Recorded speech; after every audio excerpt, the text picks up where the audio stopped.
Now? That's right, yeah, PJ. All right, thanks for coming. This is the San Diego Society of Professional Journalists.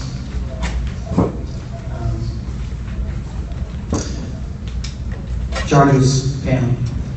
We phrased it how to cover an NFL franchise that threatens to leave, because that's what they're doing. My name is Matt Hall. I'm the president of San Diego SPJ. I also work here at the UT as the public engagement director. I'm on Twitter at SDN Covered. Some of you guys might know me from there.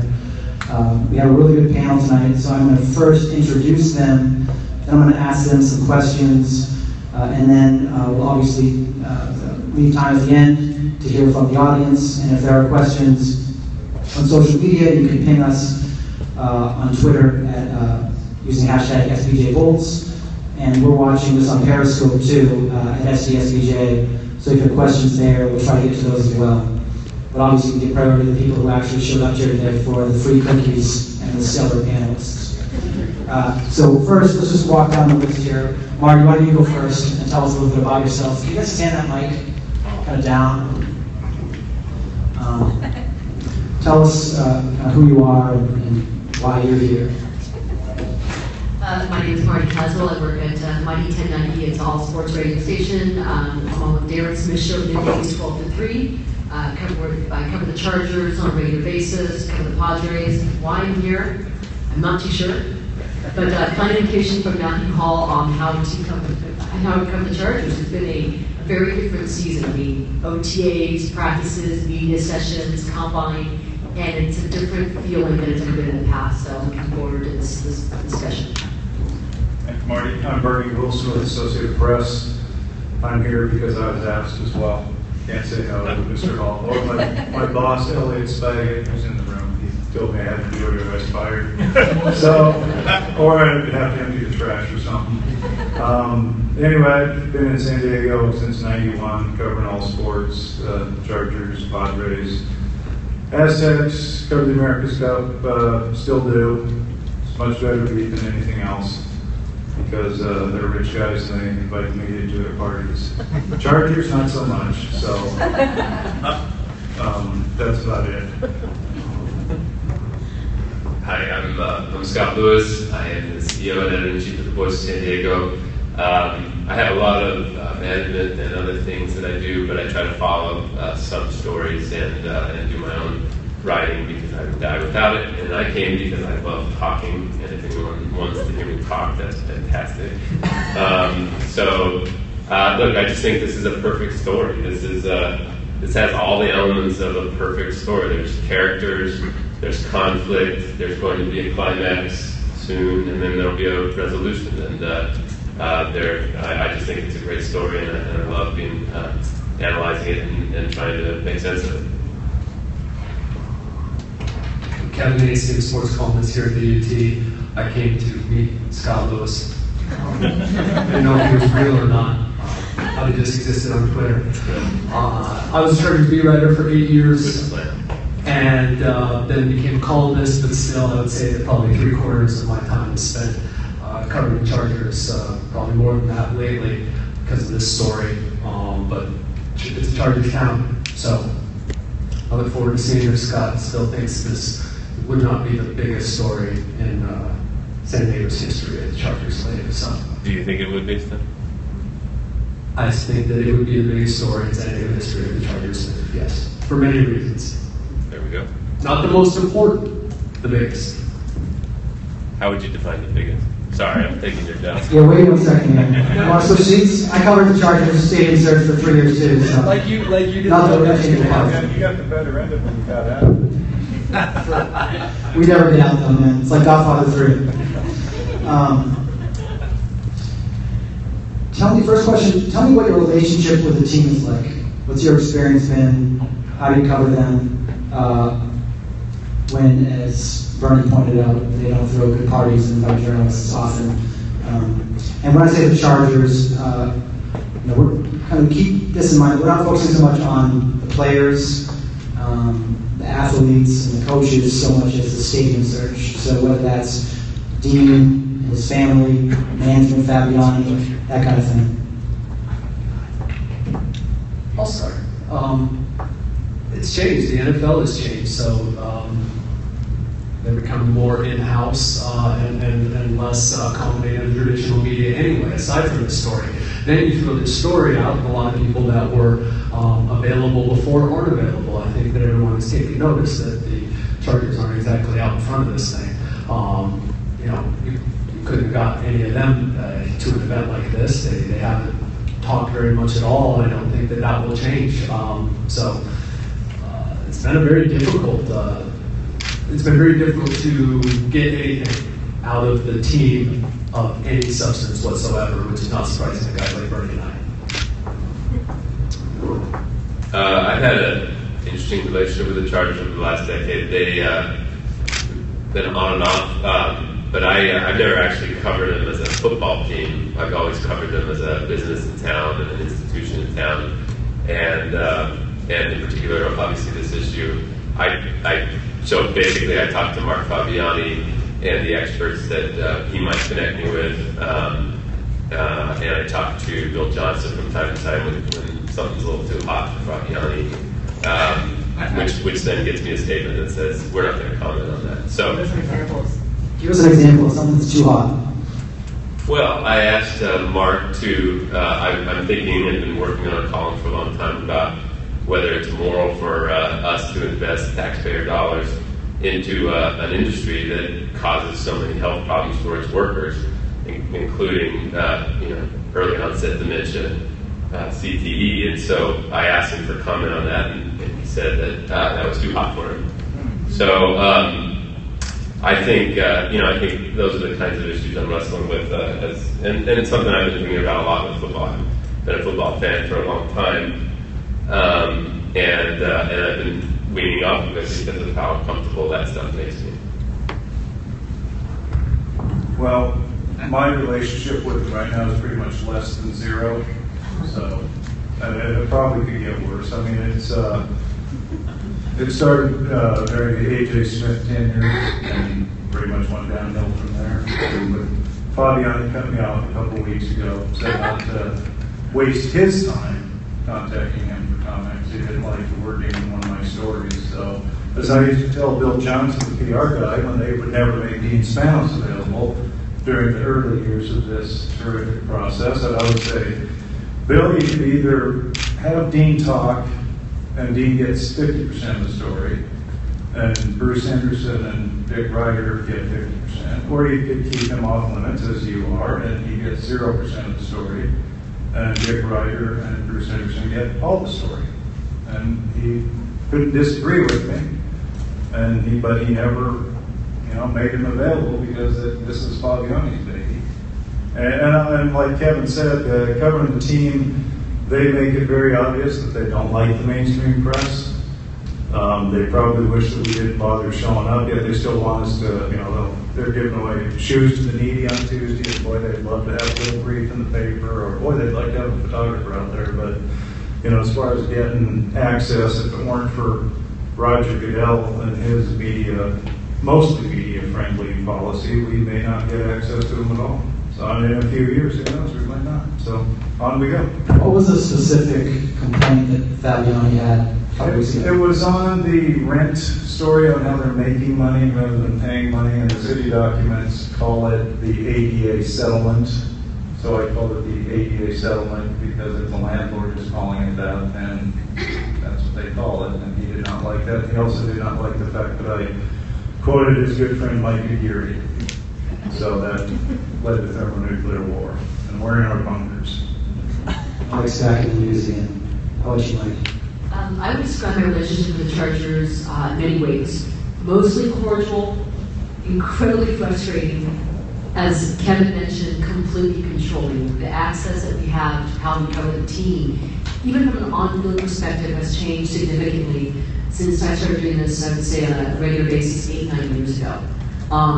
If they don't like what you're saying, which is often whether it's on the air, whether it's going to be my radio host, whether it's going to be an interview that I did, you're going to hear about it from the PR director. And you're reading an email, you want to get a reminder on your credential access and your seat location moving around. So it's been very tenuous. As far as access to the Chargers, those are the most important people that we want to hear from, that fans want to hear from, I think would be the ownership of Dean Spanos. So my access is extraordinarily limited. I think we might talk to him at best once a year. So on a radio perspective, they very much limit when Pete is on, who he talks to. They like to know the questions that are going to be asked, which is not ideal. You know, Darren's an excellent host. He wants to ask his questions. We don't usually tell our guests, well, this is what we're going to ask you, so we prepare you, you know, but the access has been virtually non-existent. Now, Mark Fabiani, we really haven't heard from him. He's been, since the CSAC report came out. So as far as the access to the Chargers, it really doesn't exist right now.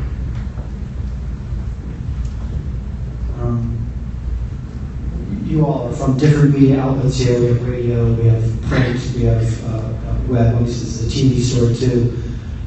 Give me your assessment of the news coverage globally, and then some specific examples of coverage that's been good and coverage that's fallen short.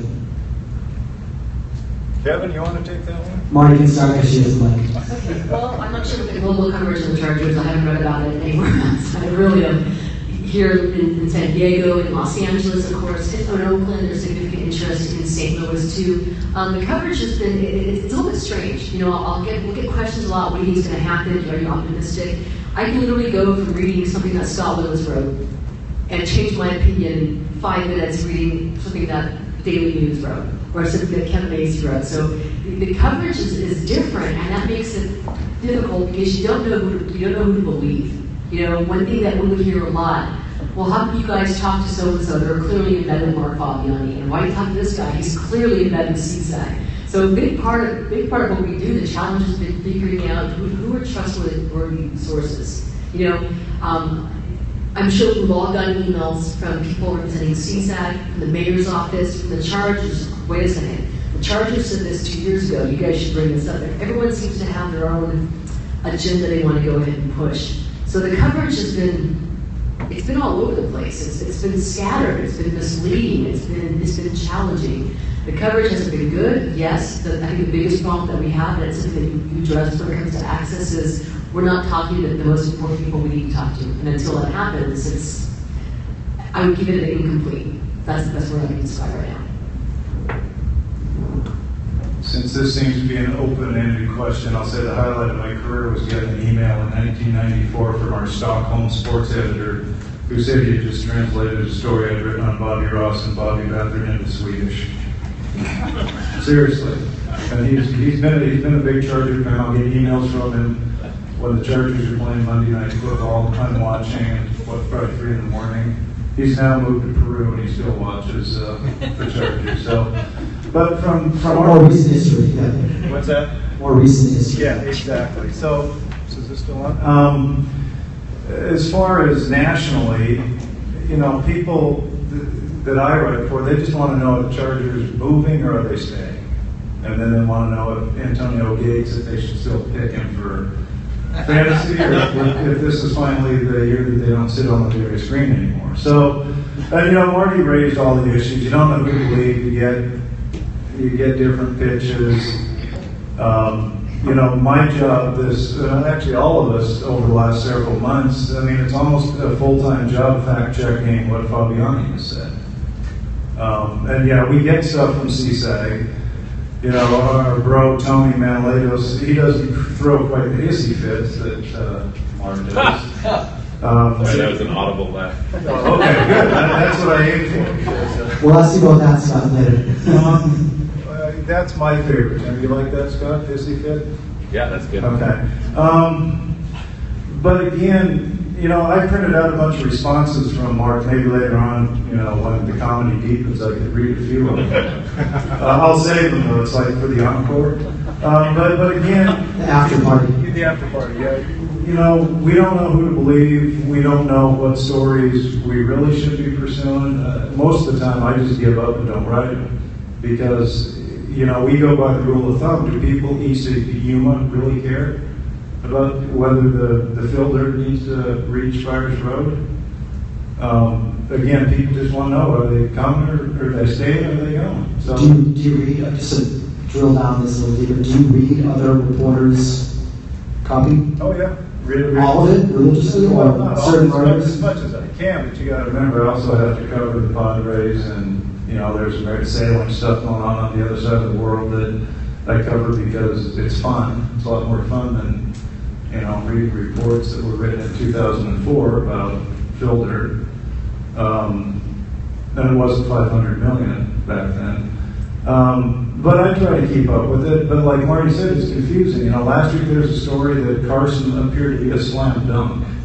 That absolutely appeared the way things were going. But now, you know, words filtering around, you know, if the Chargers go, they're going to have to be a tenant with Kroenke and Inglewood, or they're going to have to, you know, negotiate a deal down here. So, and that Carson could be dead by August. So, you know, at a certain point, you just, you know, turn the channel and move on to something else. I can, fortunately, in my job, because there's a lot of other stuff to do. But not everybody can. Right, Scott? What? I can bail and go cover the Padres or something. Yeah. Well, there are more important stories, right? I mean, quality of schools, global climate change, poverty, whatever. But I think this is beautiful what's happening. And here's why. There are so many people engaged in civic policy right now, and they're learning about land use, they're learning about the 2/3 requirement for tax increases, they're learning about public finance, bonds, and these are the kinds of things that I've dealt with for a long time now, and I'm really excited that people want to learn about them and put them together as they try to put this puzzle together. And I think it's special. One of the things I've noticed that's changed, so I started covering the story in 2004, and back then it was always the traditional polarization was the team and the stadium boosters on one side, and the Bruce Hendersons and the Mikey Gearys and the taxpayer whatever's on this side. And so going between them and trying to moderate the discussion was always difficult that way. Now it's switched because nobody knows where anybody is, and I think that we have the mayor, we have the Chargers, and it's like the taxpayers are waiting in the wings. They're waiting. It's like there's a primary election going on where the mayor and the Chargers are running against each other, and they're hoping for the vote of the NFL owners. And however that plays out, then they'll face the taxpayers, or else it'll get played out in the primary. Because I think that the only way to understand what's going on is to just basically assume that they want to leave. I think they want to leave, and they want the opportunity in LA, and we're all trying to make sense of that, whether to prove that it's not possible or to make sure that we're not blamed for it in the mayor's case. And so I think that they're fighting that war right now, and how that turns out, if the mayor wins that and they come up with an agreement to try to pursue something in San Diego, then you're going to get back to that traditional polarization where there's the stadium boosters and then there's the people who aren't into that large of an investment in a private corporation. And so I think that's going to be really interesting to see is if we get to that point or not. But I think it's special. I call them the normals. My friends that text me and ask me or hear me on sports radio. My dad thinks now he finally understands what my job is. He's like he hears me on sports radio, and so he's like, oh, you made it now. So I think no, I'm kidding. He's doing what I've done for a long time. But my point is there's a level of engagement with this story that I think is really special. And I was actually sad to hear Marty today on the radio say that there might be some fatigue about the story, because I think that this is a real opportunity for us to educate and to get thousands and thousands of Charger fans engaged with these public policy decisions that we deal with every day, because there's a lot of land use decisions that we need to have the same level of engagement, or maybe a tenth of the level of engagement about our Bayfront, about Mission Valley as a whole, about all kinds of discussions around the city that could really use a higher level of discourse. And if we can educate people about what it takes to sell public land, or what it takes to, all the little rules that go involved, I think that's really special. And so I enjoy telling that story because of that. So who is educating voters and San Diego's the best. And you kind of didn't answer the question about the media and who's covering it well and where coverage is falling short. Well, Kevin thinks I hate him. I read his stuff. I read his stuff every single word he writes. I read every single word Bernie writes, and I've gotten into sports radio more than I ever have. I think Vinny Bonsignore has been breaking some news in LA, and I don't think it's been shot down. I mean, he had some stuff that I followed up on about when the NFL came to town and said, yeah, this land development thing and this little vote you want to have, that's not going to work out. Like, I thought that was a pretty big story, and I think it was yet another indication that they're not playing ball here. And so I took that and went another step with that and tried to really nail down what was said in that meeting because I thought that was so important. I think that I got to hand it to sports radio. They have long segments. They have people on there who are educated. And, I'm on KPBS or Coco sometimes, and the segments are much shorter and sometimes not even as in-depth. And so I've been really impressed with that. They're clearly passionate about the issue. I don't know. We decided to approach this story where we wouldn't follow the press conferences, we wouldn't follow the daily sort of bursts. What we wanted to do was answer a bunch of questions about the pollution underneath Qualcomm Stadium, about the land development controversies that were going to come up. So I tell you what, the tax issue is one thing, but the density debate that'll come if they try to build this plan is going to be your bigger hassle. And stuff like that, I wanted to make sure that we elevated as high as possible before the CSAG report came out, which frankly was surprising in how anticlimactic it was. As people just say, well, it's just a framework that they can take or leave. So I just keep rambling on. But I think everybody's done a great job, and I think it shows in how much engagement there is over this topic. And Marty, don't get fatigued. It's great. Can we hire you? Huh? Can we hire you as our stadium guy? No. I love that. Sorry. You could work for, freelancer. Do it on the side. How much? Not much. I'll write anything for Allie and you guys. That'd be great. That'd be good. I'll buy you a beer at Tivoli. Okay. I thought that was, but to me it was funny because you knew that the CSAG report was going to be anticlimactic for what people thought it was going to be. This story has in some ways yet to begin because on Tuesday when Dean and Mark sit down with this, evidently what will be this incredibly full other side of the table with the mayor and the city attorney and Ron Roberts and all the people from Peabody and Citigroup, whatever. Dean Spanos is in charge of this thing, so we'll see. And then we got to see what the city is willing to offer. And I'm really interested to see where coverage goes when we get to that point, because right now we're talking about a lot of things that seem to be sort of pro-stadium, and getting the stadium built. And then there's going to be a lot of voices that are anti-stadium if there is actually an approved plan. I'm not a Voice of San Diego reader, except when I see a link that comes up and it's on the stadium. And quite honestly, I learn something almost every time because of the type of work you guys do. The 3,000 words, and I got to have my dictionary and I'm just a simple sports columnist. But quite honestly, I've told a lot of people that I'm a huge fan of that. I'm glad that we at the UT have gotten, like Matt said, he was our stadium guy. We had a guy, Brent Scroquemore, and then for a long time, over my, against my objections, and I'm assuming others, we kind of saw it maybe wasn't a story. Yeah. Well, yeah, it's only been kind of developing for over a decade.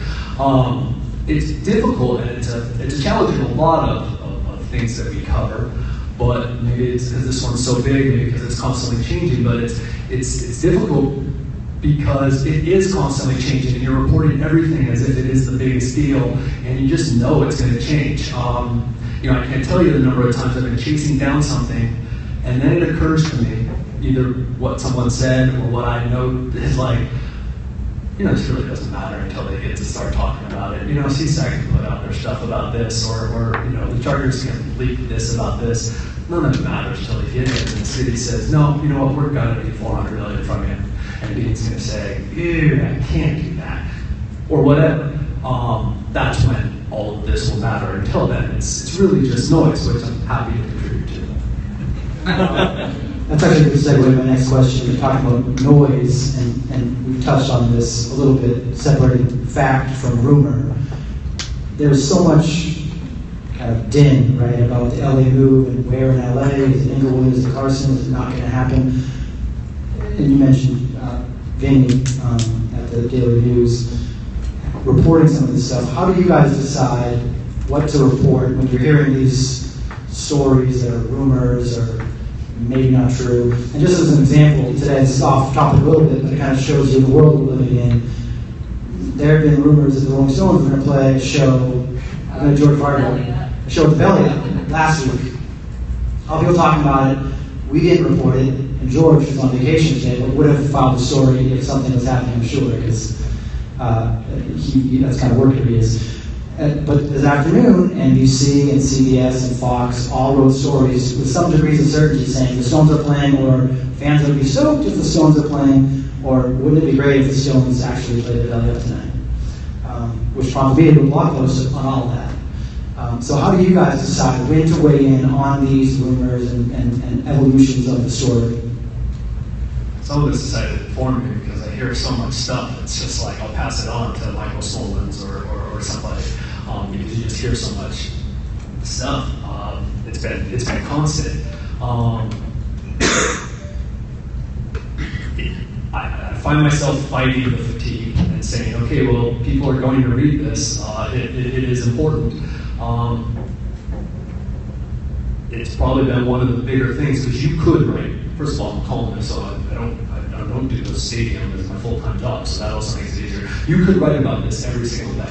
And you could write something, I mean, you would have no shortage of topics to write about. How do you decide? I try to ask myself, is it ultimately going to make a difference? I've got a couple of things in my mind now that I'm not going to say because I haven't written them yet. But just, okay, I think these meet the test of it's going to make the difference. Be it how do we solve the development problem? You know, who can get around it? What can happen there? Is this going to make a difference at this point? That's my test. Otherwise, I'll just, to cover myself, send an email to Michael. So we try to do two things. We try to either investigate or explain. So if there's a question that we want to investigate, like Lisa Halberstadt did a great job investigating, this much talked about plume of pollution underneath Qualcomm Stadium. I think she brought to light some important facts about what is there and what's not there. Liam Dillon did the story about how much the Chargers actually do pay in rent, how much how the stadium loses money, and then he did a nice explainer about how the stadium loses so much money. So that's the kind of explaining we do, and that's also the kind of investigating we do. But then, I try to stay away from pivoting to anything that's, breaking in the day or rumors in the day, and then just try to dig on things that I know that we can stand out on. I've been digging and fighting with the city attorney for several weeks about, he apparently sent a memo to the mayor and to Stephen Pitts, the mayor's chief of staff, and to Mark Fabiani, saying something about what was going on with the negotiations. I heard about this, I tracked it down, I got him to confirm that he sent it. I said, Jen, can you just give it to me, and so we don't have to have a big public records fight? And he refused, and now we're probably going to sue him because I want this memo, because he says his only reason for not giving it to us is that it would damage the cities too much for us to have it. There's no proper exemption for it that he cited, just that it would damage the city too much for us to see it. And so obviously that makes me want to see it more. But I think, those are the kinds of things I want to keep plugging on and digging, because I really like, the other thing I really like doing is doing the fly on the wall, explainer about how some tense things went down, as I did when I talked about the the trip that Jan Goldsmith and Councilman Scott Sherman took to Qualcomm to ask if they wanted to go ahead and foot the bill of some of this development. And Qualcomm, the company, told them to get out of their office as fast as they could. And being able to tell those kinds of stories, I think, really helps us understand and kind of keep in mind some priorities and stuff. But I don't like chasing the daily news or chasing the things that Kevin and other people break, because that's just not our forte. But I will go as far deep on these kinds of fights and discussions about what's really going on behind the scenes as I can. Personally, I'm far more intrigued by the Stones, so George, if you can get the set list, I will buy 2 copies tomorrow.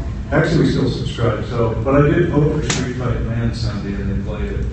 So, Kevin's right, we could write about this every day, and I'm glad that some of us don't have to, because I'm with Marty, the fatigue has set in. That's why I'm far more interested in the Stones, George, than with even Tuesday. So our coverage is predicated on, we unfortunately get stuck covering the press conferences. I wish we could follow your lead and back on, but we have to go to those. That's why I became personal friends with Boltman, so it's not all that bad. Boltman is now a key source of mine. We can't write the Boltman threatening to sue until he sues. So that's a hard and fast AP rule. We could spend all day writing the story. I'd love to write that story, but we can't write it until they sue. That's why I told him, I said, you can't just, we're not going to write a story about what you might do. Sorry. So anyway, Boltman and Mike and Gary sue, and you'll get your AP love. Otherwise, we'll be analyzing Matt Kemp's batting average. Otherwise, we just stick to the big bangers, as we say. I got some buzz out of the story on Jim Steig and Adam Day essentially holding the line against Fabiani, and that got it ran in the Washington Post, and so the NFL paid attention to that. And I expanded the story that the Voice of San Diego originally wrote on the rent credits and the ADA settlement, and so-called the alleged ADA settlement, and I wanted to dig deep and find out why the city gave them these credits in the first place, but nobody knows. And so that, it's amazing how screwed up San Diego is. Not only are there very few, if any, people still working at City Hall who negotiated those deals, but the people working there now have no idea why some of these concession credits, the property taxes, parking passes, they have no idea why they're included in the thing. So, there's no question why San Diego screwed up if they can't answer those questions. So, other than that, I back off, and if an editor somewhere sees something and they want it, I'll write it. Otherwise, I'll punt to our guy up in LA who's saddled covering that and still emails Mark Fabiani. So, good for me. I think our angle on this goes to the fatigue factor, because we do realize what we are. We don't investigate the way that Scott Lewis does. We're not going to be talking about zoning and environmental impact laws on a sports radio show, because we do realize the ultimate reason people turn to sports radio for the entertainment value, the sports, the second guess, Buddy Black's lineup and the Chargers and whatnot. But I think with us, the approach that Darren and I have taken is, how can we advance the story? What's new? Adam Day, appearing in a sports radio show saying he thinks Carson is a bluff. That's not new. That's the fatigue factor. We're not going to just react to someone else's opinion. If the Chargers close on the land purchase in Carson, well, you know what? That is newsworthy. How much do they pay? How much are they in for? So our whole thing is, how do we advance the story? I think we have it, Mark, done pretty well. Locally, talking to Scott Lewis, talking to Kevin Acey, talking to Bernie Wilson, running into you, talking to Mark Fabiani at times when he goes on record, where it's become interesting recently. You had the NFL meetings, the other meetings in San Francisco last week, and so you had some people who were there, who were talking to Raj Fidel, who were talking to Eric Grumman, the point manager for the LA. So when you hear information there, listen. They have the voice of the Chargers, and it might be off the record. They find the CSAT's plan disingenuous. Well, why? What stood out? So our whole approach on this is going to be what's new and how do we advance the story rather than being used as tools, if you will, for any one side. Really good answers. Thanks, you guys. For this next round of questions, I'm going to direct it to one of you in particular, then also let the rest of you chime in, because I think these are somewhat universal, but they're also specific to each person. So Marty, you shape public opinion by deciding who to have on how regularly. You personally shape public opinion in the Senate. By deciding who to have on and how regularly they appear on your show. So how do you choose who to give a platform to? It really depends on what's breaking news, what's relevant. If Vincent Bonsignor, who brought up a lot, who's done a great job on this, if he has something new, something breaking, and he has, he heard from a Chargers source and they're unhappy about this and the money, then yeah, that's the guy we're going to. Are we putting someone on based on an opinion? No, we're going to put somebody on based on what did they write and how credible do we find this person, and that's pretty much how we do it. Again, the fatigue factor, we don't want to keep talking the same person over and over again. There's a time, it drives me insane in radio where Adam Day was on 3 times a day on a radio station, back to back to back to back. You want to avoid that stuff. You want to go ahead and give people reviews. And people like hearing, it's one thing to have local perspective on the Times, daily newspaper on the story. People also like the national perspective. So you might, if you have someone who's really dialed in, who's considered a credible source on a national level, Sports Business Journal, they're an excellent source, and they have something new to report, that you put them on. But we're not putting someone on just for the sake of, listen, talking about the stadium will give us hits, that'll give us ratings. You can't ever think about it that way. That's the fatigue factor for the host and for, I think, the listener as well. As you guys answer that question for you, as you're writing stories, obviously you talk about the issues with access to the Chargers. You want to run the same well, having one person be the other side of the story. As Kevin pointed out, there will be many sides of the story going forward soon with this plan. How do you decide who to include in your stories? Which voices to include? Whoever will talk. I mean, you offer up equal access to both sides, and if one side chooses not to participate, then you move on with that. Again, going back to my story with Bill Johnson 10 years ago, they chose not to make Dino available. That's their choice, but I let them know in advance, and you have zero say in the story. For the story I did on the rent credits, I mean, I had to dig deep. I quoted Jack McGrory, Michael Zucchet, and Michael Aguirre. I quoted Fabiani too, probably for the last time since he's cut me off. But again, that's his choice. If he wants to participate, he can return my email. If he doesn't want to, then we move on. That's the nature of the AP, because there's always another story.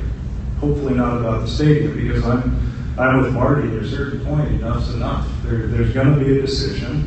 There's going to be bigger steps, but until then, I thought it's rather analyze Matt Kemp's batting average and wait for George Barker to get that snow salad. So those are the two never-ending pursuits when we have stadium fatigue. But the bottom line is, if people want to participate, fine, return an email or phone call. If not, we write what we have and move on.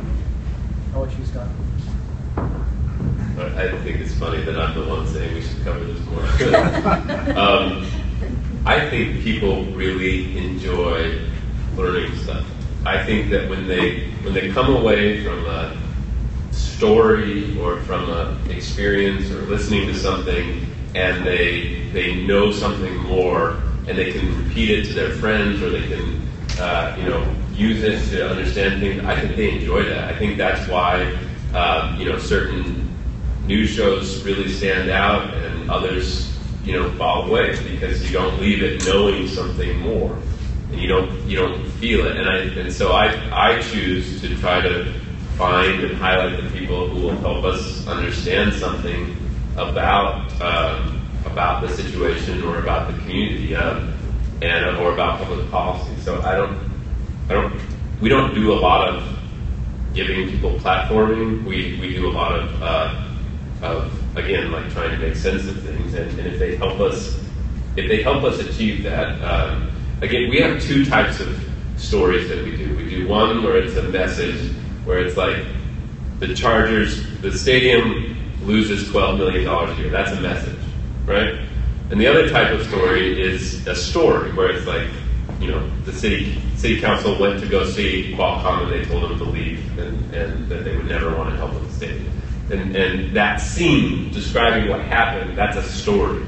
And so between the message and story, we just try to advance, like, the message is really good because we want people to go to the bar with their friends and say, hey, did you know that plume they keep talking about in the stadium, that's not real? Or did you know that that San Diego State doesn't pay much rent at all to play football there? Those kinds of things, I think people like learning, especially about stuff that they're interested in already, like the Chargers. And so I look for people who can help us either advance a message that's clear and proven, or to tell a behind-the-scenes story that otherwise just wouldn't have come out. Do any of them want Bud Black fired? Is there anyone who doesn't want to fire? That's Sorry. No, I last night I did one, so I'm cool with that. He's a genius. I try to find people that are credible. And it's been a chore in this story. I'm used to being lied to. I've covered the NFL for a long time. This is really something. Everyone's got their agenda. There's so much emotion in it. A lot of people are taking things personally. I'm also used to being, yelled at, having covered professional sports. People really taking this personally on both sides. I want to, by the way, make sure that Mark Fabiani is a smart dude, and the way that I've always judged sources, don't read too much into that about Mark Fabiani and a source. Everyone here talks to Mark Fabiani, he talks to everyone, which he should also be complimented on. I'm sorry, I'm not 30 anymore. The first person he's cut off. I judge people based on what they tell me and does it come true over a period of time. Mark Fabiani is not wrong very often. I think that people should know that. We've had some caustic remarks about Mark here. He's done his job very well. His job, as I wrote, is to be an evil genius, and he does it extremely well. And to be the fall guy for a guy who doesn't like to be the fall guy. One thing we haven't touched on, and if you guys don't follow these four folks on social media, on Twitter particularly, you should, because they're all really good at it.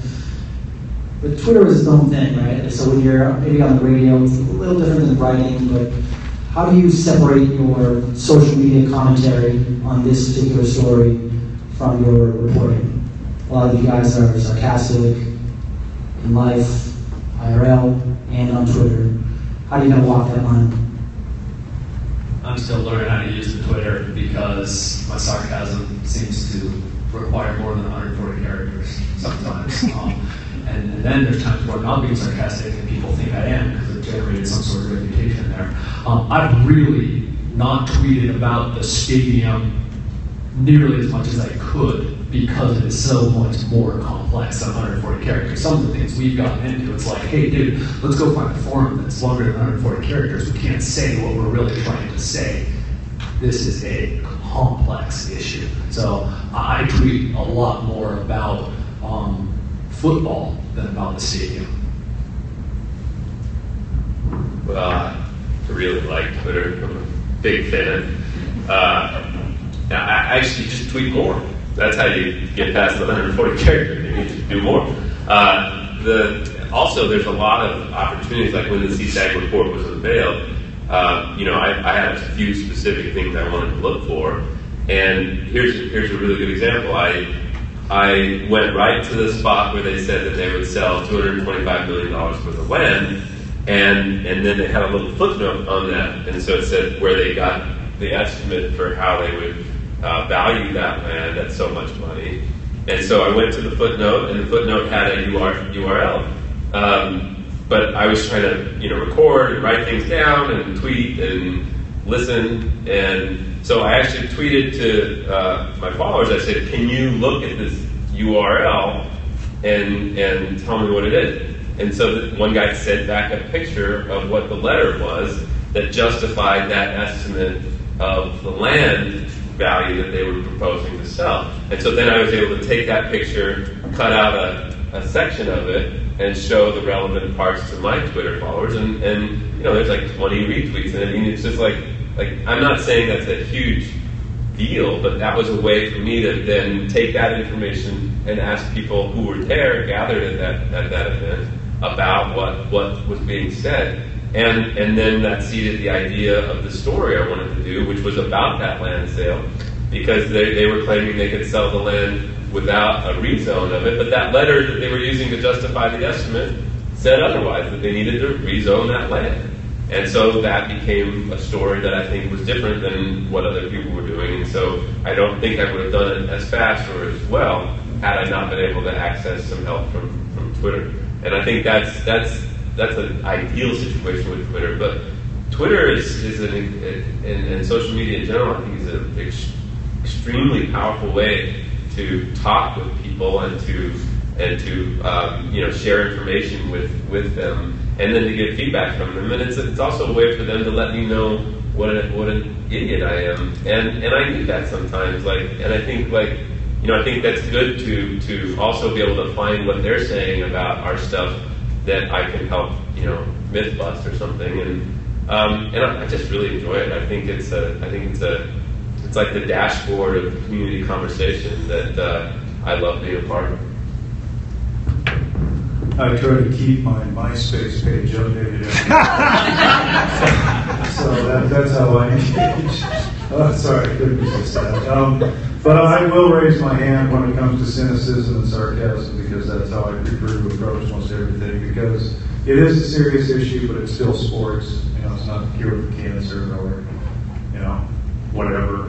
But I tend to have followers in the peanut gallery, so it's fun to play to them, whether it's mentioning the filtered or the obstructionist buses. They're the problem downtown, not Steve Cushman or the hoteliers. So, you gotta have a little bit of fun with it. I mean, again, it's serious, but, whatever. Those are the kind of people I like to play to, and it's fun to engage the East Countyans. I am the East Countyans, very proud. Sometimes the OB crowd chimes in. I like the OB crowd, the Obetians. One sitting next to you. Yeah, okay. Oh, you and David Wells, right? Yeah. Okay, he's we don't hang out. He's still a proud Obetian, even though he lives in Rancho Santa Fe. He lives in Rancho Santa Fe. Of course, he's a millionaire, but he coaches at Loma, so he's still an Obetian at heart. So, I call That actually hurt when you told me that. Sorry, Rob. But, I'll call Fabiani the master of disaster, because that's the name of this book. That's what he's done. So people say, why did you call him that? Well, because that's what he titled this book. So, again, have some fun with it. My answer is not as interesting. I mean, my Twitter account's pretty straightforward. It usually almost accurately represents who I am. Yeah. Sarcasm, just... You called somebody a moron today. I did. I like that. Had enough. But as far as... He was a moron, though. Yeah, it was anybody at this table. Blackberry? What's that? Blackberry. No, but usually when it comes to the stadium issue, I use a Twitter account to put out, interviews, links, breaking news. That's pretty much what I use for the stadium issue. Not too much opinion, just links. Next question for Scott and for everyone. Scott, you pretty openly and repeatedly said that the bullets are gone. Do you have a responsibility to watch what you say to influence public debate on that, or is that just an opinion you have and it's your right to express it? I don't think I said they're gone. I said they want to go. I think that they might fail at the Chargers, but they, that was a little dig at the Chargers. But I think they want to go to LA, and I think that they might fail, and I think the city's best hope, if you want to keep them, is that LA is delayed for a year or is somehow mucked up over the next year, and that something happens in the meantime that makes them change their mind. And I think I get a lot of flack from Charger fans who say that's negative. I don't believe that's negative. I think that's you should think of me as an alarm. And I've told people at the city that for years. Like, think of me as a warning alarm, not as a jerk. I'm not trying to poison the situation. I'm trying to let you know that this is me trying to call it as I see it. And I have been right in the past. I'm not saying I'm always right. But I think that they want to leave. And I think that if we understood it that way, we might approach these discussions in a way that could potentially change that, or could, maybe affect the outcome of what happens in Mission Valley differently. I mean, maybe we do need to start having conversations about what San Diego's like without the Chargers, and maybe it's not doom and gloom, maybe it's different. But I do have a responsibility to watch what I say, because there's all kinds of consequences to what I say, and so I keep those in mind. But people don't remember. You don't remember the things you didn't say. You remember saying things that you feel and that you've researched and proven. And so when I talk about the message stories, I say, if you have a message that you want to get across, and it doesn't necessarily mean an opinion. Like, a message can be, again, that a deal is in the works for the Chargers. If you have that, clarify it, create an emotional connection, and then substantiate it with that. And so I think that, the one piece I wrote that you might be referring to is that one about, I think that the Chargers are done with San Diego, and I think I did a pretty good job as far as I could try to do to prove why I thought that. The restrictions and the things, the deadlines that they're putting out, the things they're saying on the back channel, the real estate demands that they're making, it all seemed to make it clear to me that they want to be in LA, and they might even be afraid of being stuck in San Diego, and that we should deal with them on that level, whether you're for a stadium or whether you want them to leave. And so I don't think I took a leap by saying that. I think that I'm just trying to serve my purpose of sending the alarm of what I think is actually happening. How about the rest of you guys? Every shred of evidence points to the fact that they're leaving. There's not a single thing that would indicate that they're staying. Now, in their defense, we're not to that point yet. They have always said, hey, show us what you got. And I've said from the beginning of this that the city will have to blow them away. So I didn't know that it was not a widely held opinion that they are leaving. And I've gotten a lot of guff for that, for not being a fan. Why don't you talk positively? And realize people were such ostriches that you don't want to know the truth. Because I'm pretty sure you're going to come to me or whoever afterward and say, hey, why didn't you tell us? I think that is our responsibility. But always, on every story, felt, once I realized that for some reason I actually do have a forum, that it was just as important the things that I choose to not say, because those things can get taken and run with. But I feel very strongly that it is everyone here's job to let people know what's really going on.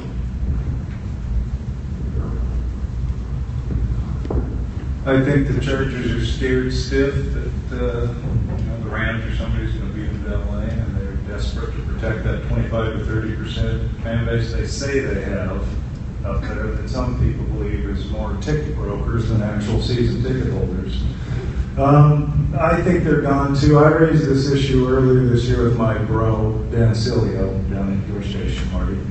Maybe, and I'm not being negative like I usually am, but, the NFL exists to make money for its 32 owners. Nothing more, nothing less. And to keep gamblers happy, although they don't want to admit that. But maybe San Diego, what's that? Hot take. Hot take. Right here, you heard it here. Can you tweet that? Okay. I do enjoy reading The Voice of San Diego on Twitter. Thanks. Yes, it's much easier than going to the internets.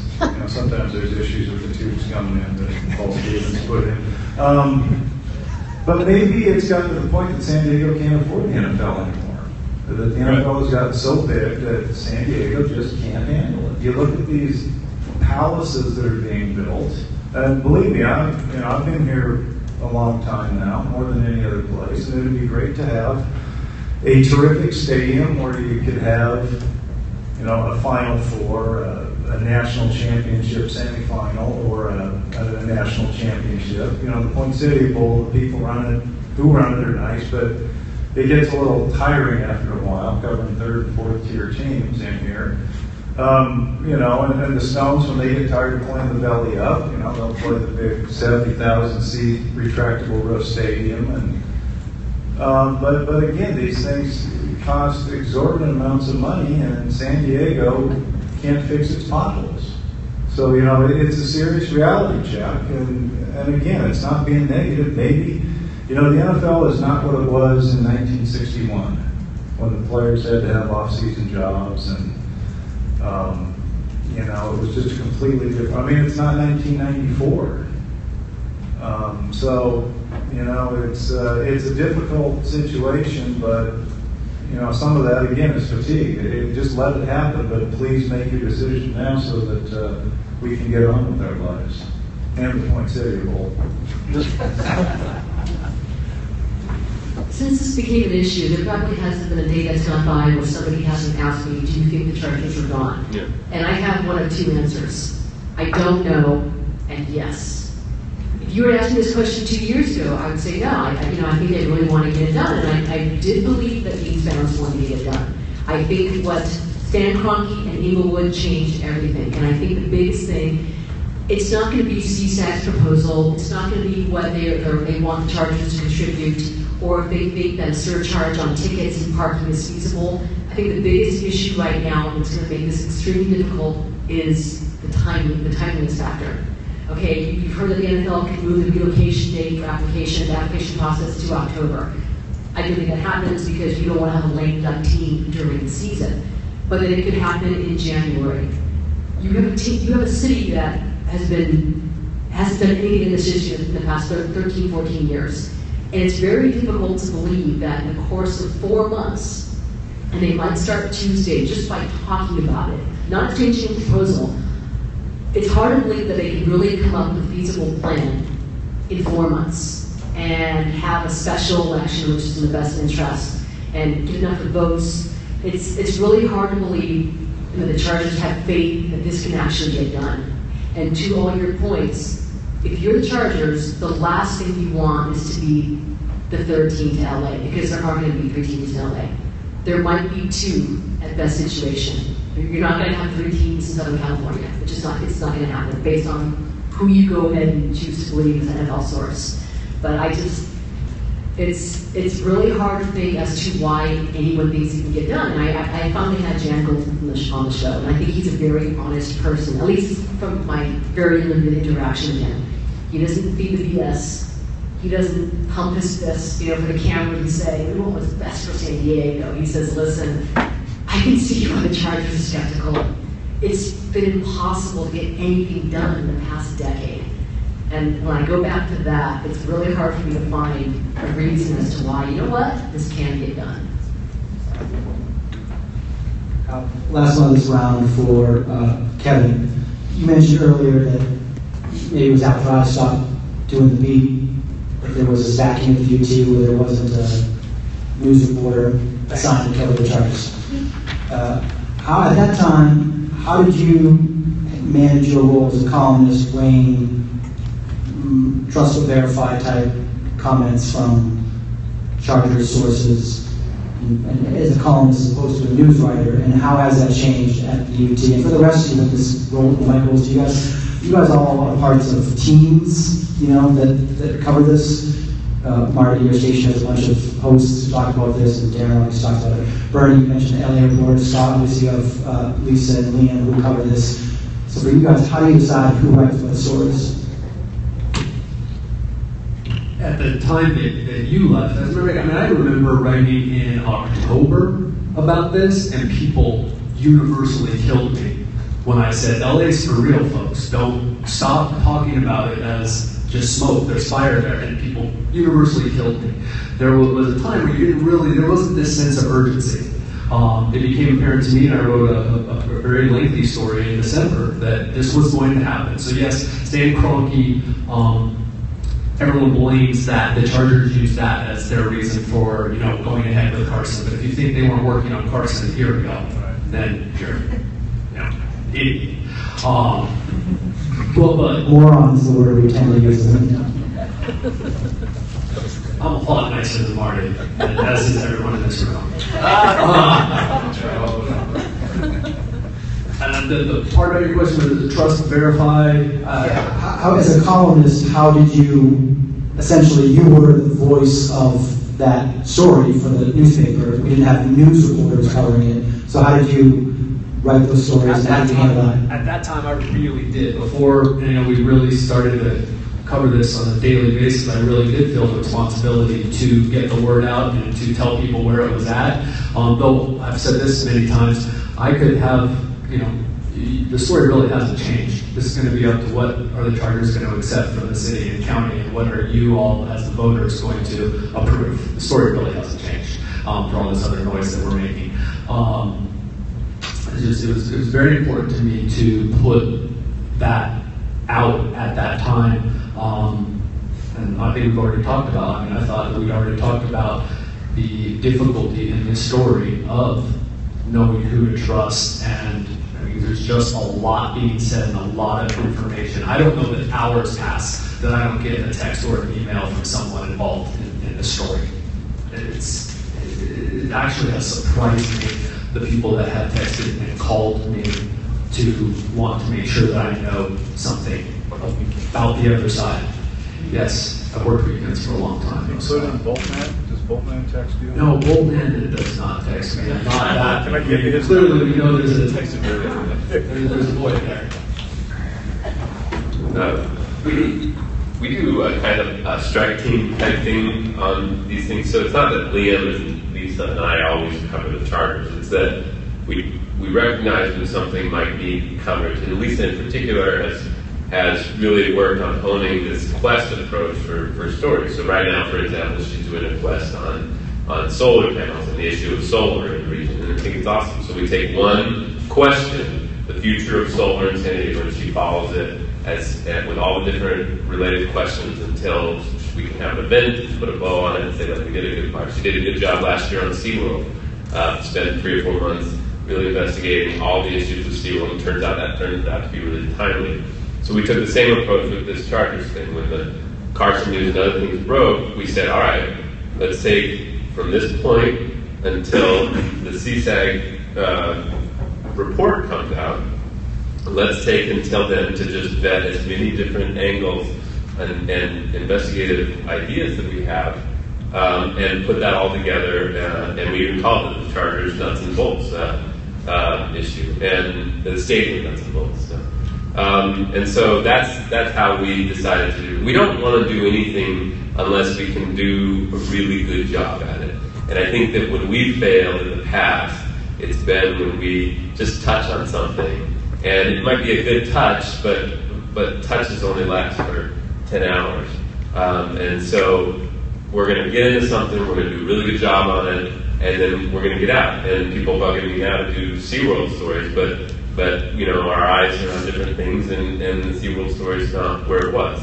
And so things like that, that's how we try to do that, is what can we do, what assets do we have, what people do we have to do a really good job on something, and then pull away. It's not just Liam and Lisa that got involved. We had freelancers, including Bo Linett, who produced some good stuff on explaining relocation rules and Goldman Sachs relationships and stuff like that I thought was really good. So we tried to flood the zone and then get out. I don't think I'm going to get out, but I think Liam and Lisa have largely moved on, except Liam's got some good stuff coming. So.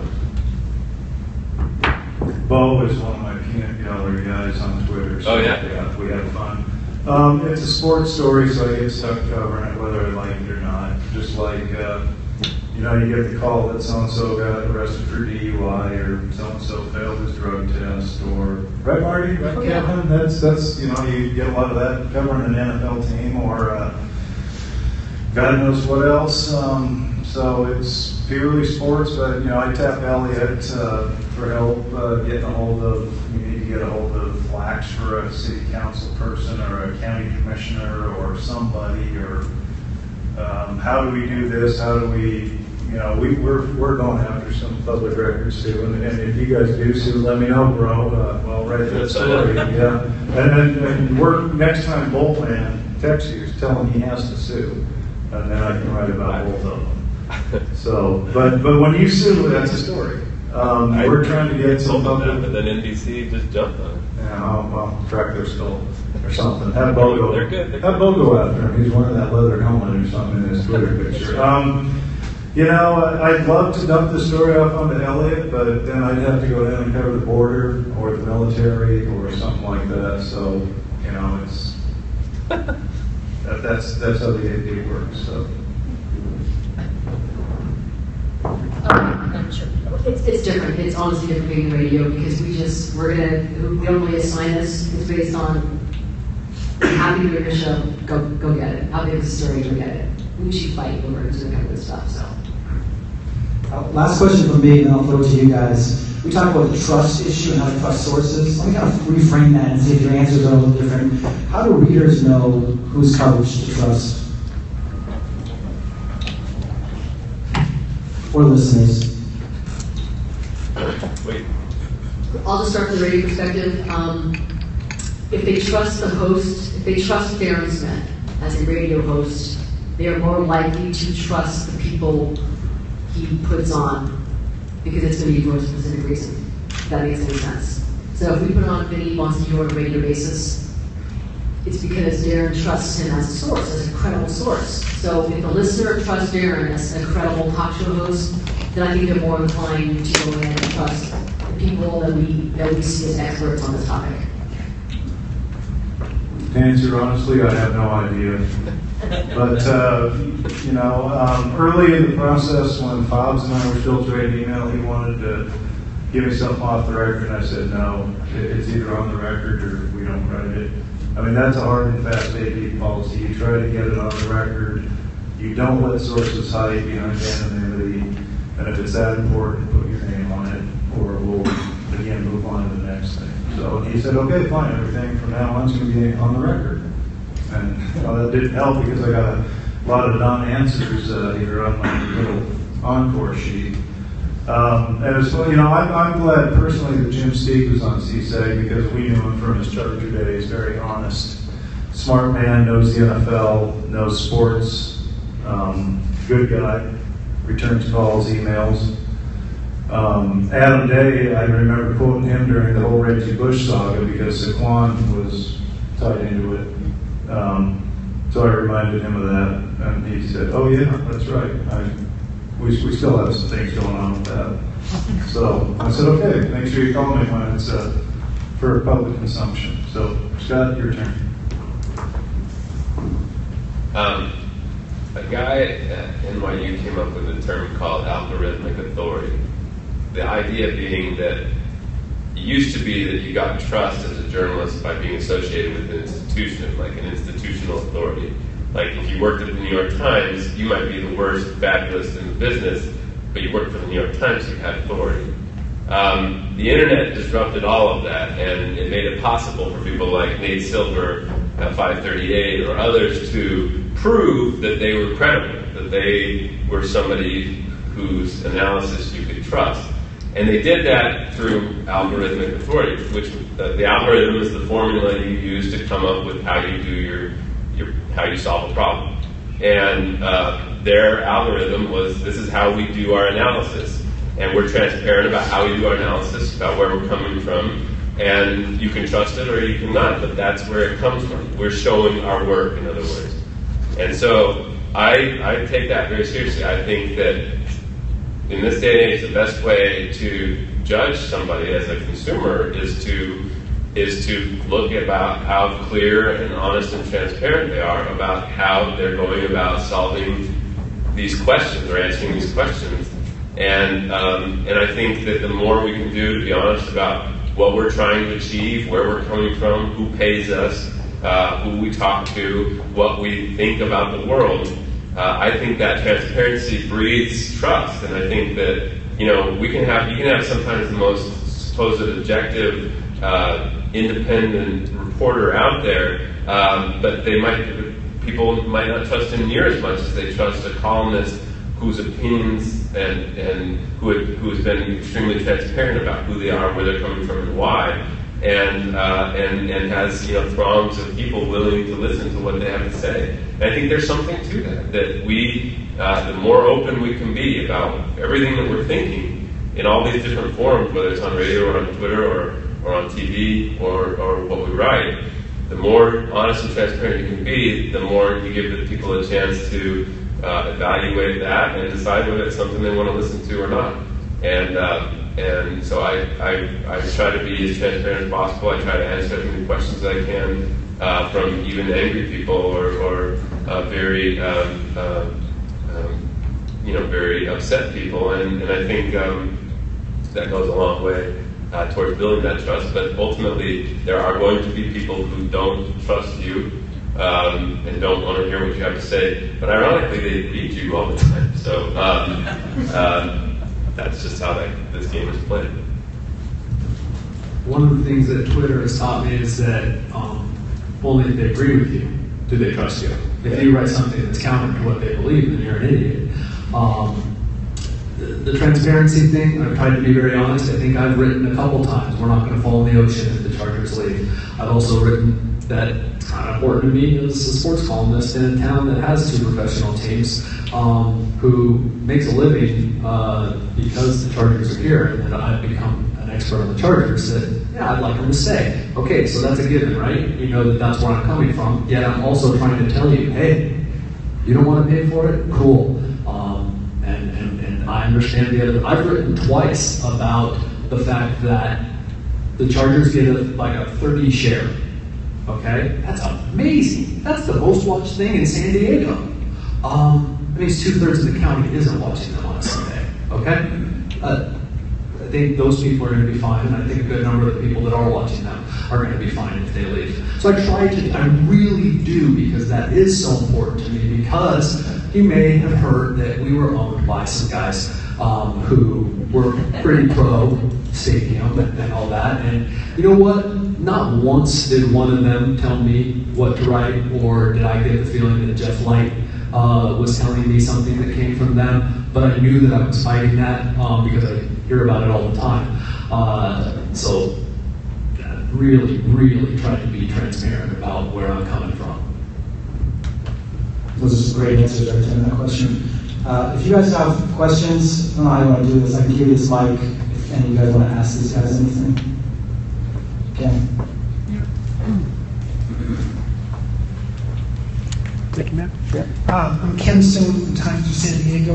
For Kevin, given that the largest single share of traffic to UT and most sites that are covering local professional sports, Charger fans, what happens to the Chargers league? What happens to the economics of the paper, the website, and the future of the paper, the future of the UT?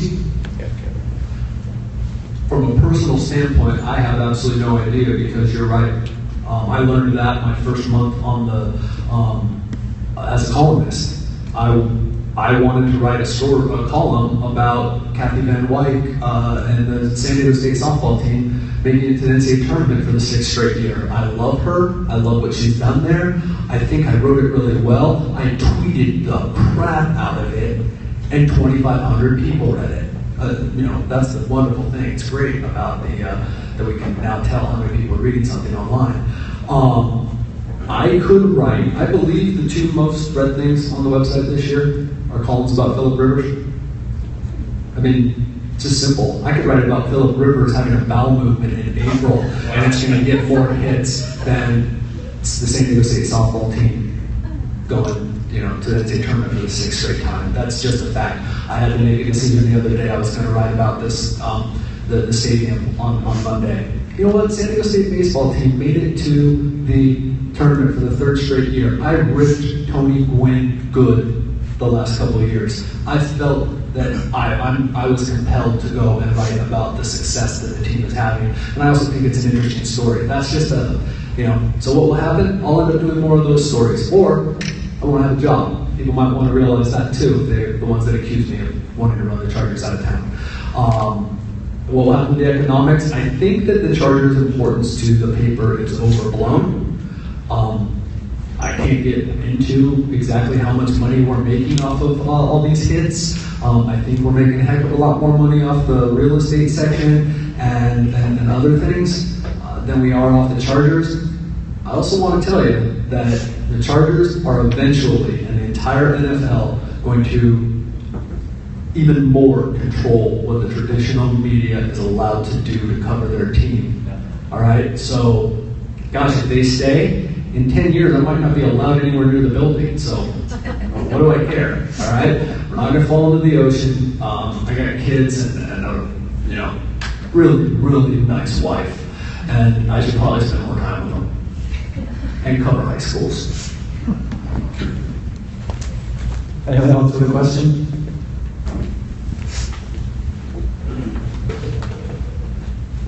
Thanks. Hi, I'm Lyle from the Daily Transcript. With the negotiations about to get underway, a lot of these negotiations, I guess all of them are going to be behind closed doors. How are you guys going to weigh what you report on that's taking place behind closed doors, especially when, as I think Bernie, you had shared, if it's off the record or even, I don't know what you do with that on background, but where a lot of these things are going to be confidential, how do you proceed covering those negotiations? That's a great question. I'll call Elliot and ask if he can go do it. Yeah, exactly. That's a great question. We're just going to have to pound the spokespeople starting tomorrow. What are you going to have? And I was on a radio show this afternoon, and I said, I don't want to hear any kind of positive, well, we're making progress, we're moving forward. Well, I want to know, if you say that, give us examples. Did you talk about the $300 million the Chargers are, CSAG suggested they pay? And conversely, let's hear, is Dean happy making every penny in naming rights? Is that moving forward? Is that progress? So, don't blow smoke. Give us something that, even if Kevin doesn't smile, I like your, characterization of him. You got to give us something that people want to hear. Something. I don't care if it's positive or negative. Just give us something factual, something definitive.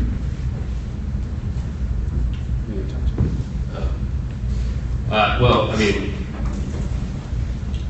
Tuesday, they're meeting? Wednesday? Tuesday.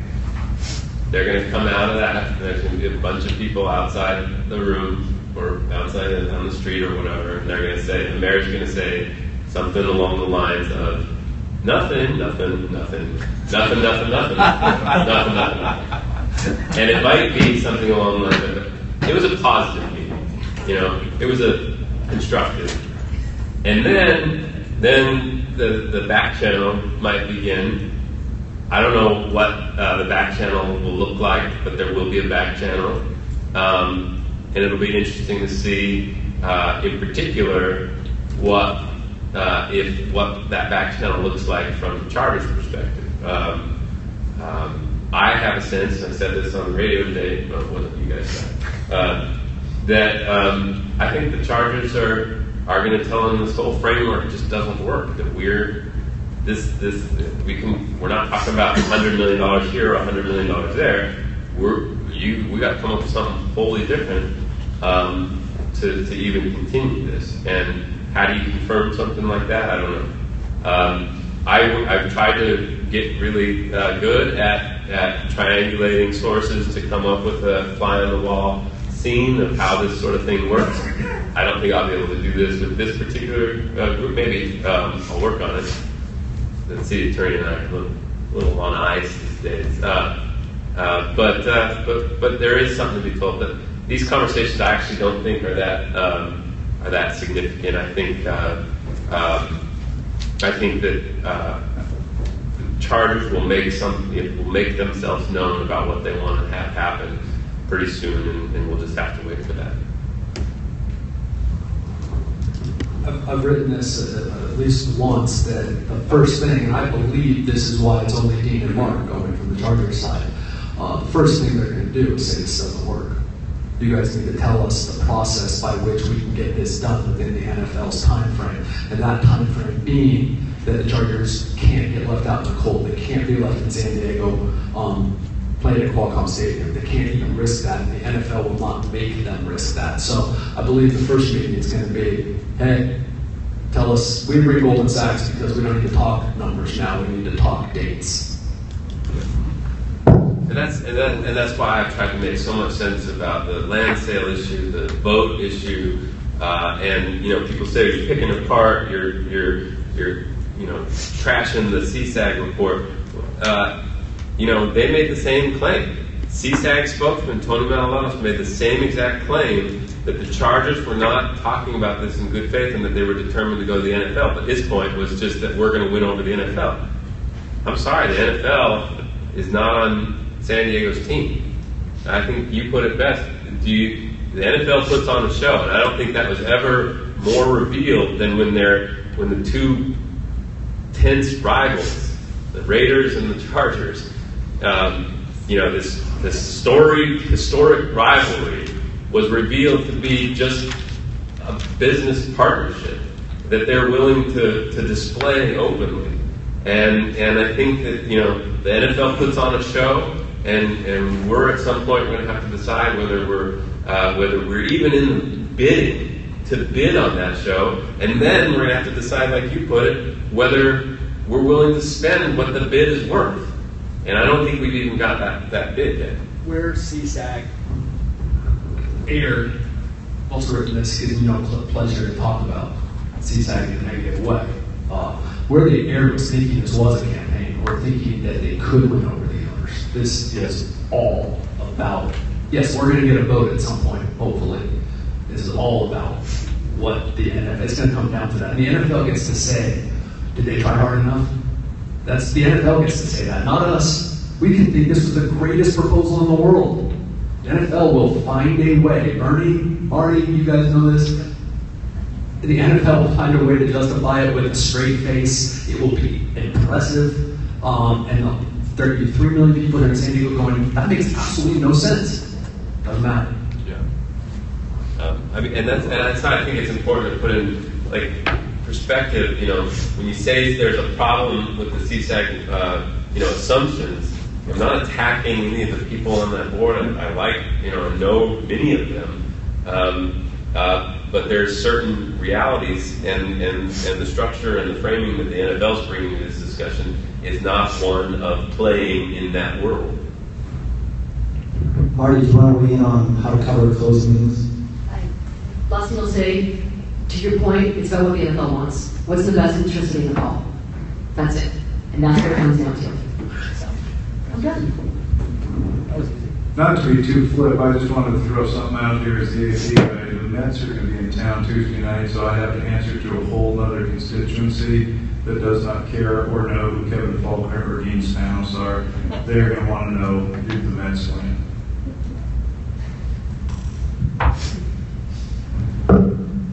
Hi, I'm Jan Braun, recovering sports writer, current journalism professor and cat herder at Mesa College. I'm just curious, and full disclosure, native Angelino, but I lived here for 10 years. I'm just curious from a journalistic perspective, and this might impact Kevin potentially more than everybody else, but I think it still overall could affect the coverage with Tribune's acquisition now having been finalized with the UT. What can be expected in terms of coverage? Because obviously you've got LA kind of pitted against San Diego, but they're owned by the same company now. So any idea what you see happening there? Well, I certainly think that it benefits the Tribune company to have one of its papers have an NFL team. So I don't think that there's any motivation for them to want the Chargers in Los Angeles. If you're talking about coverage, I would think that the Union Tribune, that's what we are, will become much more local. Like I was at the NFL meetings. I don't know that I would go to the next one. Sam Farmer covers for the LA Times, who is by far, he might know more about this than anybody, including NFL owners.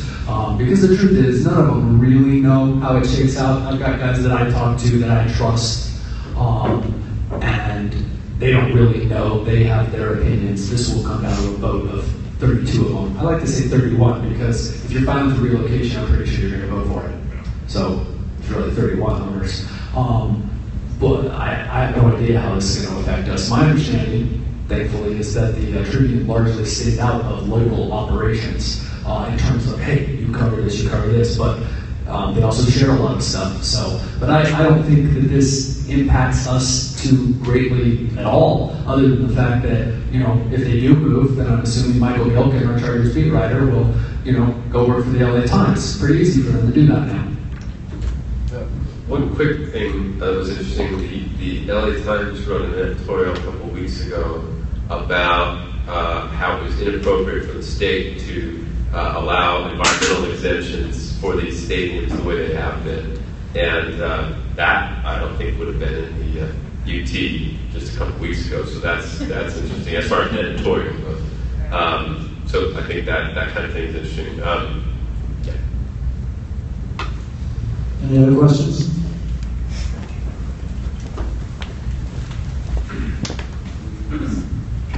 All right, my name is Sheikh Henry. I'm a staff writer for the Point newspaper at Point Loma Nazarene University.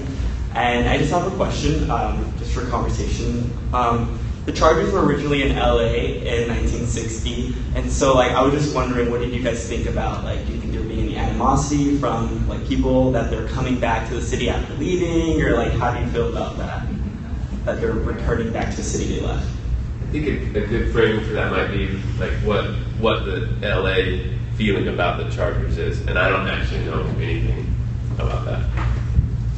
I think there'll be a vast number of those 19 million people that really don't care. All right, the Chargers would be no better than the sixth team there when you take into account the colleges and all that. But that's not what matters, which is something I've also been trying to get across to people is whether it's a Raider town or not, which I don't think it is. I think the Rams are the most popular team there in reality. Or the LA Times did a poll that people don't care about the Chargers, or that's not what matters. Can they get the corporate money? There's a heck of a lot more of it up there. Did you mean how will Los Angeles feel, how will San Diego feel? More of Los Angeles. Yeah, I don't think that people are really going to care, but I think the NFL knows that. That's not a surprise to them, and I don't think they care that people won't care. As in, have you guys seen San Francisco Stadium and what's happened there? Man, those people that live north of San Francisco got screwed when they moved to Santa Clara, and that place is a quarter empty for some of their games. It's okay, because people bought PSLs and Yahoo and all the other tech firms, bought lounges and that sort of thing. It's all good.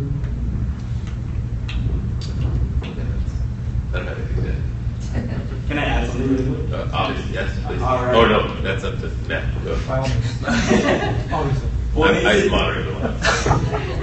What makes it different this time? That from leaving and then now wanting to come back. What would you say the reason for leaving and then wanting to come back? What is the biggest difference? The NFL is it's the same as people. The NFL couldn't support two teams. The NFL is a completely different monster now than it was in 1994. Completely different than it was in 1960. And I can't say that I'm some sort of historian, but they weren't getting the support there, and San Diego wanted the team, so they moved. That's how it happened. It was nowhere near the big deal that it was. Bernie's been covering this team since they played at Balboa, and maybe he knows more about the history. I interrupted. Nice try. Historically, since I was around at that time. Yes. There was two different leagues. The NFL was the American football. Right. And so Professional football. So they merged later in the 60s. And the Chargers were part of it. Yes, won a championship. I wasn't there. I have a question. Thomas, one sec. I promised to end here. Oh, okay. I'll come back on that. Go ahead. Hi. Great panel. Thanks for having it. Found a lot of information. And thanks for all the panels. I'm a freelancer. I actually cover the Chargers for a lot of different entities over the years. And to your point, eventually we as the general media won't be there. They've got their own video sources. They got their own writers.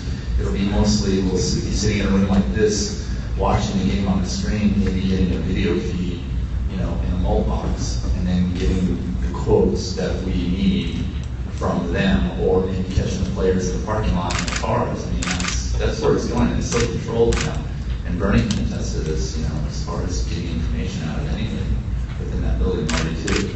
But go to the trust part, as a journalist, if the people you're talking about, and Chargers specifically, when they refuse your emails or they say that they don't like the tone of your story, but the facts are correct, or that they're nervous or they don't like what you're writing, not that it's factually not true. I think that's where the trust comes in, because you're putting them in an awkward spot. You're doing what you're supposed to do. You're digging that information. You're finding stuff out. And they have to account for it or react to it. And they don't like doing that. Basically, it's a basic PR move. You go after the messenger, but not the message. The message is correct, but you go and try to discredit the messenger or punish them in some way. And I think that's where the trust in it. The more the person, the journalist, whoever is writing the story makes them nervous or makes them feel uncomfortable, that's what you're doing your job. You're digging, you're peeling it back, you're doing that sort of thing. So I think that's who you should trust. The ones that make them have to account for their actions, or at least, explain it. And then if you're blackballed or not getting your emails answered, I think that shows that you're doing your job. Question. For Bernie, I just wanted to say that. Sorry. I tend to run just like that gentleman right there. Bernie, when you cover the Padres, Chargers, all the other ones, can you kind of explain to us, and the ones that in the room, in the trailer actually know this, but the difference between the Charger PR staff and the Padres and the aspects and how they treat you or the other media members about access and wanting to give you information, things like that. Night and day. Yeah. And yes, I've been criticized by the Chargers for the tone of my stories, and I always say, well, I'm not recording a Beatles album, I'm writing a sports story. What do you mean by tone? And basically, tone is truth. They don't like it when you write the truth. I mean, they don't. And it's like, sorry fellas, and I've told Bill Johnson a million times, if I have a factual error in my story, call me and I will fix it as quick as humanly possible. That's the AV drill. If you screw up, you fix it. Padres are not as heavy-handed. The MLB's changing a little bit, but it's not nearly to the NFL level. And in fact, earlier this week, one of the NFL website guys, I don't know if he tweeted it or if it was on the website, but they pointed out that Monday was the only day that the outside media was allowed to cover OTAs. However, Chargers.com will be there the rest of the week and will bring you photographs and everything, and it's like, knock yourselves out, dudes, because I'm going to be covering something else. And to answer your question, young man, now that SC is off all of its sanctions, the NFL is back. It plays Saturdays at the Coliseum. I want to give a shout out to the USC Sports Info Department, because this week I did a story on Garrett Stubbs, their catcher who played at Torrey Pines, and his grandpa, Fred Shue, he went to San Diego High, and I emailed the baseball SID on Monday asking, could you please set up an interview with Garrett Stubbs, and I heard back from her 10 minutes later. Sure, absolutely, I'll have him call as soon as practice is over. You learn who the good people are, who the good teams, and their SID, Tim Tessalon, has been around forever. Their job is to work with the media, whether we're outside media or not, and so I'd far prefer to deal with those teams than the team just a couple miles down the road. Ace Man? I don't disagree with Bernie on much of what he said there, which makes this a rare day. But I want to make clear that the NFL does this because it can. Right. And so I can't blame them from a business standpoint. Right. And it certainly does not affect how I cover the team other than this. And I tell them this. Some may know that I had a pretty close relationship with A.J. Smith. The problem, and Lord Turner, and the problem with that was I was compelled to let them know everything I was writing, basically. If it was, well, I don't have that problem with Mike McCoy and Tom Telesco because they don't want to talk to me. awesome. I tell them this, I tell Bill Johnston this. That is awesome. I'm a columnist. First of all, I can make up whatever I want. It's in the job description. And if you don't want to have your voice, to Bernie's point from earlier, that's awesome because then the only voice is mine. And I can write this column in 20 minutes. As I don't have to consider. Now I'm going to get it factually correct. I'm kind of beholden to that. But how this team treats me does not affect how I cover them very much at all. It certainly does not affect like my tone toward them. You guys did. I'd be like, get out of town. You guys have been gracious with your time. Just a couple more questions. Starting here. My name is Tom York. I'm on the SPJ board, and I'm a business writer. A question I had about, I'm not following any of this. Were any challenges made to the report as to what the stadium would cost? Where did those numbers come from, $1 billion? Did anyone look into that? And if not, why not? Because it seems to me that these numbers are thrown out and there's no challenges made as to the assumptions of those numbers. And often these projects end up costing twice as much or half the time, again, as much as they say in these reports. Well, we picked apart a number of points in the plan, and that's still on the table to consider if it I think goes further. Right now, I'm just waiting for any indication that this is actually realistic. I did poke around a little bit on the issue of the cost of the stadium, and I think I helped get them to release the estimate that they received from Turner Construction. And that's just, it's just numbers on a spreadsheet, so or on an invoice type looking sheet. So it's hard to tell, what realistic that was. But it would take an analysis that I'm willing to do, or make somebody do, if we proceed. If this is an indication that it's realistic. I would just add, if the analysis were such that it was twice as much as what they're saying, that would impact the whole discussion that we're talking about tonight. No, I agree. There's some advantages to the Mission Valley Stadium, though, that other similar stadiums around the country don't have. For instance, you can just start building now. If it were downtown, there'd be night building, there'd be displacement, there'd be all sorts of things. They can station all their equipment there right now. We own the land already as a city. Those sorts of things mitigate the cost tremendously. The cost of the Santa Clara Stadium is always set at 1.1 or whatever, but that, once you actually get to the structure of what was built, Turner's the one that built that, so they have a pretty good idea of what that costs. And so, there's a lot of discussions I think we could have about that. But, I said months ago that the Chargers would want, a Bentley, and we would only come up with a Grand Cherokee, and they didn't like that, is there one? Anyway, yeah, you nailed it. I think your point about it doesn't have to become pertinent to do this. Plus, the more you get into it, and I do think those numbers have been challenged, not to the degree that you're talking about. You're correct, because it doesn't need to be.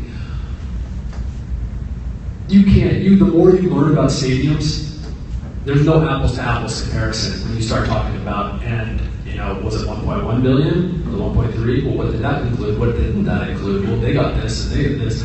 It's very difficult to do that without a lot of the information, like this Turner thing. I don't know how long Turner spent on that. They didn't pay for it.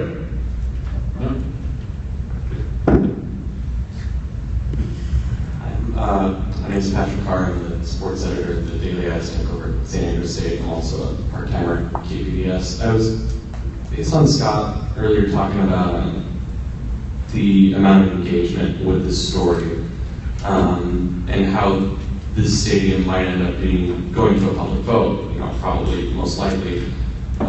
Based on the readers' responses and the engagement you guys have gotten in Marty's case, listeners, where do you think the public stands on this? Has anyone done a poll on this of whether they would support it? New stadium? But we done a scientific poll. I was surprised by the poll we did that was in Sunday's paper about the amount of people that won't care if they leave or aren't engaged in it. I was like, damn, Chargers, you got a problem. That's where I said from the outset that once this does become a reality, I will be very interested about the coverage of the population in general. It's not just 55 back there who's going to be voting for this thing. All right? Scott Lewis is voting. Yeah. And his ilk. And my dad and my mom. Exactly. No, I don't. I wouldn't guess. I do think that it's not a slam dunk, especially if it's a special election, and especially if it's just in the next few months, and especially if there's anything really clouding it. And I think the Chargers are partly why they don't necessarily want to vote, or why they don't know that this is a feasible plan. And so, I think we have a responsibility to stay off my high horse, but just for a second. I think we, as storytellers, have a responsibility to really frame this too. I mean, imagine. This is a company in town that's saying, "You're not. We want hundreds of millions of dollars, if not $1 billion, and you're not giving it to us fast enough.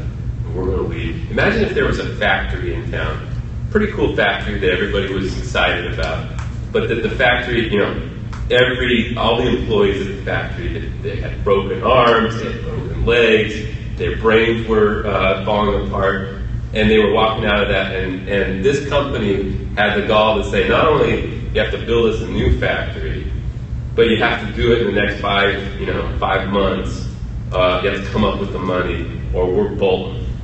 I think we would take it a little differently, but for some reason, this story, this drama, this emotion about football changes our calculus about what taxpayers can pay for and what we have to do. And then that sentiment about just get it done, just get it done, just get it done. And I think it's our responsibility to really highlight how unique that is, and also what kinds of parameters we need to put on that discussion. And so how much of that happens before a public vote will, I think, really influence how that discussion goes forward. But I will say also that I think that it's not 2005, it's not 2000, where the NFL was really at its peak about squeezing municipalities. The recession, I think, put a lot of things in perspective, and so I think there's a lot more thinking about this, and it'll be really interesting to see how it goes forward. I'd like to thank the panelists for coming out. Really appreciate your time. Yes, number 55. My name is Dave Peters. I'm the owner-editor of BoldBlitz.com. I've interviewed Mr. AC over here 3 times. I've followed and unfollowed the 2 on this end of the table, hoping that they'd see there might be something interesting about me. The guy I'm probably going to take the most out of this is Mr. Scott Lewis, because there's a lot of things I don't understand. Being a typical listener of yours that is probably just concerned about football. When you look at both sides of the equation, you guys are talking about being mainstream media. You look at, let's say, CSAG and Tony Matalatos, and then you look at the Chargers and Mark Fabiani. Who's been more accessible? Who's been easier to speak with? Who have you had more success with? And I know the answer to this, I bet I do. But where have you found the most success when actually garnering something that is going to provide the readers with interest and give you something to write about that is going to tell them what they want to hear? What I say to the sources when they want to know where I got information was, if I tell you, then how can you trust that I'm not going to rat you out? So I abstain.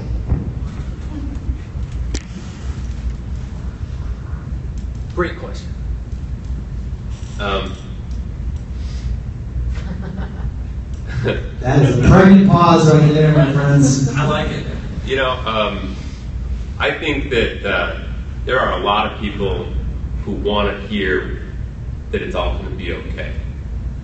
And it's funny, the CSAG wanted to do that for a while. Tony Matalatos and all them, like, hey, we got this. Remember that thing they put up? Hey, we got this. CSAG got this. Don't worry. And then now it comes out and they're like, hey, it's just an idea. It was just an idea. And I think that, all of these things that come out, there's going to be an instinct to tell you what you want to hear. It's going to be all right. Chargers can't move to LA because there's all these problems. It's a landfill. Who wants to live in a landfill? But I think that there are very few things that you can tell the fans that they want to give.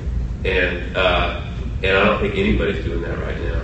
And I think that the mayor and his team are doing what they care about, which is protecting the mayor and his team. And so they're going to make it. They're going to do the best job they can to make it look like they did the best job they can.